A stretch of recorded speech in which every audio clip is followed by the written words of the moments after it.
नेपाल एक समय में पूरी तरह से हिंदू राष्ट्र था, जहां राजा को विष्णु का अवतार माना जाता था।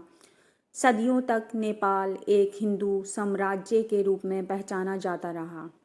प्राचीन काल में ये क्षेत्र छोटे छोटे राज्यों में बटा हुआ था, लेकिन खोरगा राज्य के राजा पृथ्वी नारायण शाह ने 18वीं सदी में नेपाल को एकीकृत किया और उसे एक सुदृढ़ हिंदू राष्ट्र के रूप में स्थापित किया। उनका सपना था कि नेपाल भारत और चीन के बीच एक धर्म और संस्कृति की दीवार बने। राजा के शासन में हिंदू धर्म को राज्य धर्म घोषित किया गया और सारा प्रशासन, नीति और परंपरा हिंदू ग्रंथों और मान्यताओं पर आधारित थी। मंदिरों को राजकीय संरक्षण प्राप्त था और पुजारियों तथा ब्राह्मणों को विशेष सम्मान दिया जाता था।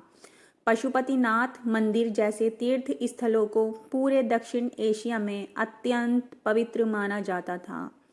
नेपाल की पहचानी गई विशेषता यही थी कि एकमात्र हिंदू राष्ट्र नेपाल है, जहां संविधान से लेकर संस्कृति तक सब कुछ धर्म से जुड़ा हुआ था। लेकिन समय बदला। 1990 के दशक में लोकतंत्र की मांग जोर पकड़ने लगी। जनता ने महसूस किया कि राजतंत्र उन्हें बराबरी और अधिकार नहीं दे पा रहा है। राजा के खिलाफ आंदोलन शुरू हुआ और 1990 में पहली बार संवैधानिक राजतंत्र की स्थापना हुई, जहां राजा का अधिकार सीमित कर दिया गया। लेकिन असली भूचाल तब आया जब 2001 में नेपाल के राजमहल में भयानक नरसंहार हुआ। राजकुमार दीपेंद्र पर आरोप लगा कि उन्होंने अपने माता पिता सहित पूरे राज परिवार की हत्या कर दी। इस घटना से जनता के मन में राजतंत्र के प्रति विश्वास को पूरी तरह तोड़ दिया। इसके बाद जनता और माओवादी विद्रोहियों के बीच लंबी लड़ाई चली, जिसमें हजारों लोग मारे गए। माओवादियों ने गरीबों, दलितों और जनजातियों के हक की बात की और राजतंत्र को पूरी तरह खत्म करने की मांग रखी।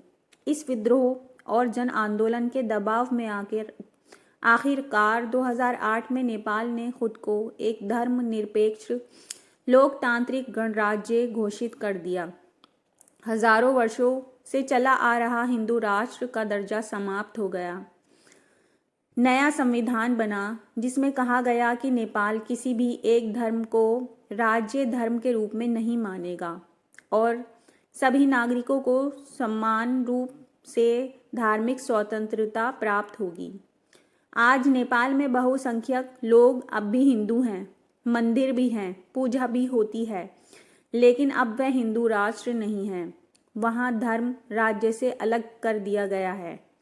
कुछ लोग आज भी ये मांग करते हैं कि नेपाल को फिर से हिंदू राष्ट्र घोषित कर दिया जाए, लेकिन संविधान और आधुनिक राजनीति उन्हें समर्थन नहीं देती।